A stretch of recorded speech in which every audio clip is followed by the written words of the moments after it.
What's goody? It's your host Jay Rose back with another video as always, and today we are continuing one of my favorite series on this channel so far. We are reacting to some tweets. Which big three are you taking? And I want them to be so for real. Who posted the Suns run the West? Makes sense. Are we serious? Are we like actually serious? LeBron in his peak is better than this version of Kevin Durant. Well, LeBron in this peak is better than any version of Kevin Durant, frankly. Dwayne Wade is better than Bradley Beal. Any version of Dwayne Wade is better than any version of Bradley Beal. And Chris Bosh, this version of Chris Bosh is not better than Devin Booker. But this version of Chris Bosh is better than Bradley Beal.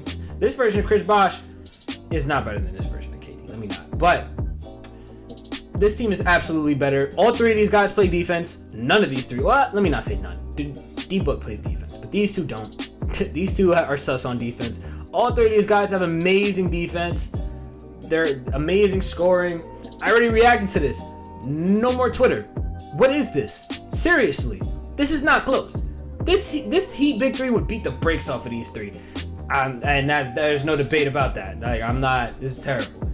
Another Suns run the West tweet, and I promise this is the last one. But he just be spewing BS. This Phoenix big three is something like we have not seen before.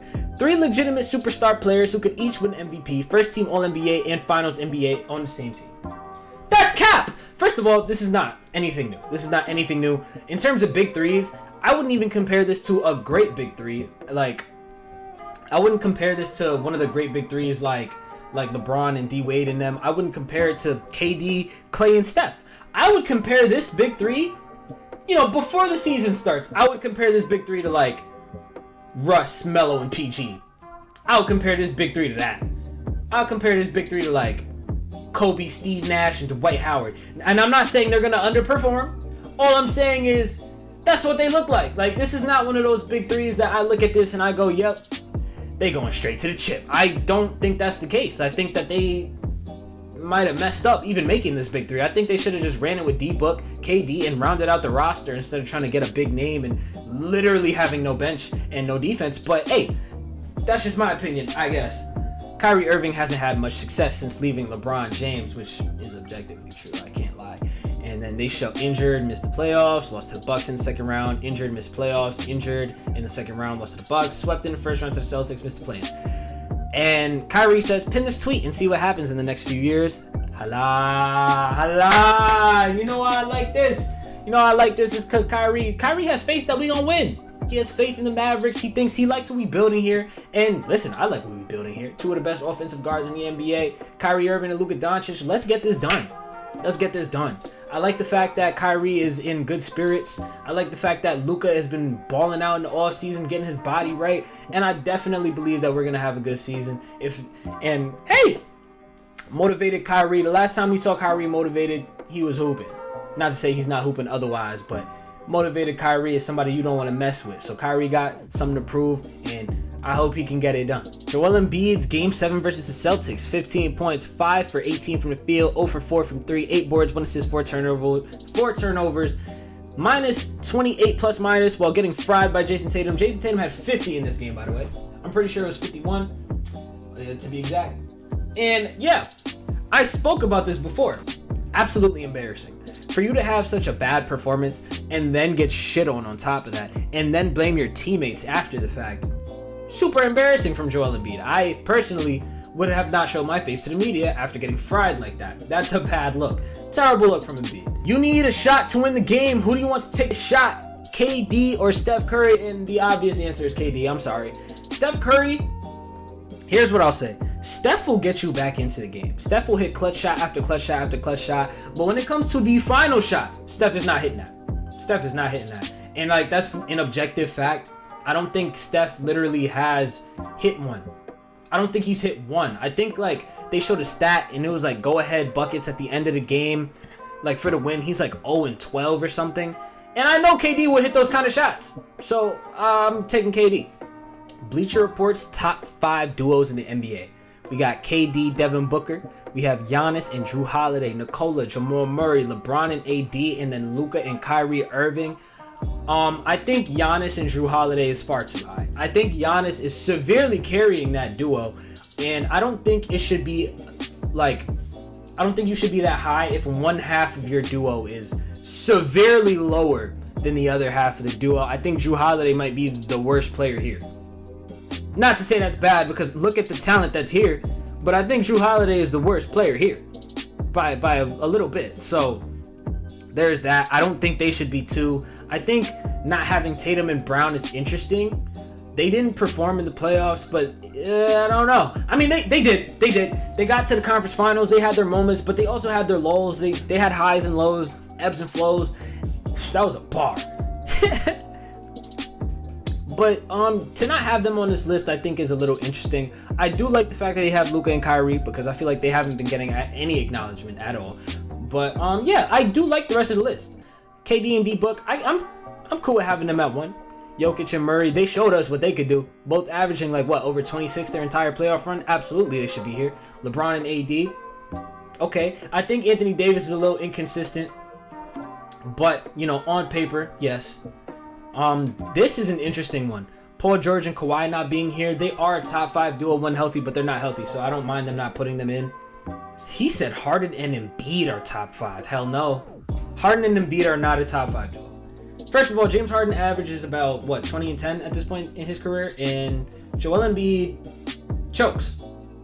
Simple as that. They actually did not have a good playoff run at all. They didn't. They did not. So no, I don't believe that they're both top. They're a top 5 duo in the league. I don't. Top 10 players affected by injuries to themselves or teammates. LeBron was hurt this year. KD lost James Harden and Kyrie. Steph, I don't really remember what happened this season. Was Steph hurt? Was this the year they didn't make the playoffs? I think this was the year that the Warriors missed the playoffs because Klay was hurt. Okay, and then we have Anthony Davis, was Anthony Davis hurt?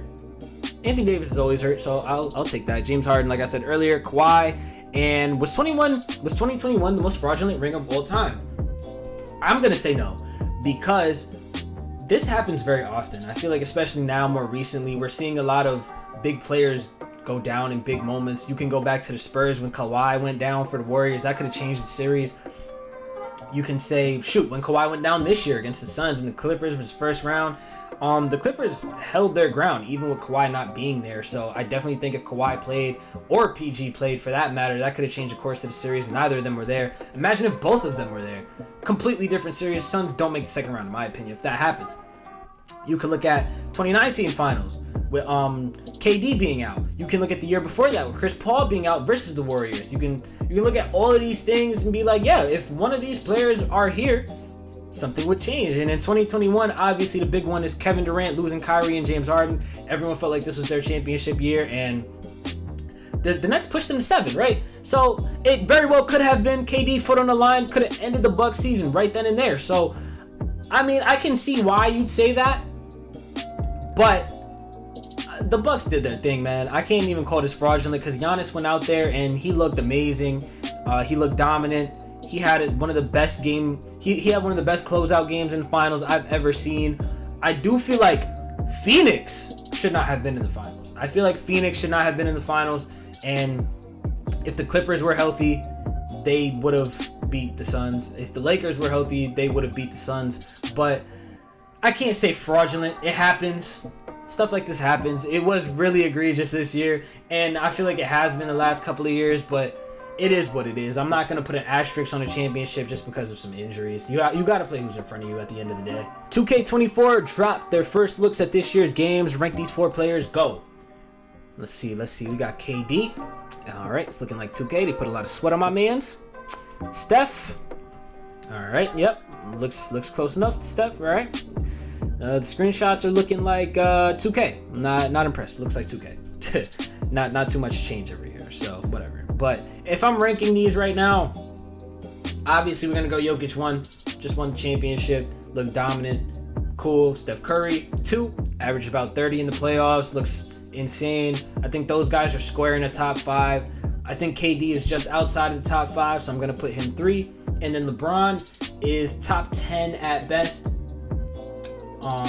He averaged 22 points in this playoffs. He didn't look like the same LeBron. That got to be a career low, right? He's dropping off. He about to be 40. Like, it is what it is. I'm not too pressed about saying LeBron is the worst out of these 4 players right here. Ant-Man, his first 3 seasons. I'm not gonna read out all the stats. You see them, but I'll give you all the points. 19 to 21 to 24.6, almost 25. I think this season he should be around 27, 28. A lot of young stars come out the gate and they're just nice. We got Jason Tatum, Luka, Ja, players like that. Trae Young, they come out the gate and they see early success. I think Ant has been in the slow cooker. He's about to go into his 4th season, and I think this is the year we're gonna see the big boom. I really do hope that they get rid of Karl-Anthony Towns. I've been harping on this the entire offseason, but I really do hope they do it. And if they don't, I'm going to be a little disappointed. I want Anthony Edwards to have the ball in his hands as much as he can. I want a core built around him. I think him, Jaden McDaniels, and Rudy Gobert can have the top defense in the league. And I think Cat at power forward just really does bring that down a little bit. But it is what it is. I think regardless, Anthony Edwards is going to get better this season, but I would like to see him be the leader of his own team. That is it for the video. Of course, if you liked it, please leave a like and subscribe. We've been going crazy with the subs recently. Went from around 20 subscribers like 2 weeks ago, and we're up at 300, and I'm so thankful for that. Thank all of y'all for subbing, liking the videos, and please tune into the next one. Like I said, if you have not watched the reaction video to Team USA versus Puerto Rico, please tune into that as well, and I'll catch y'all in the next one.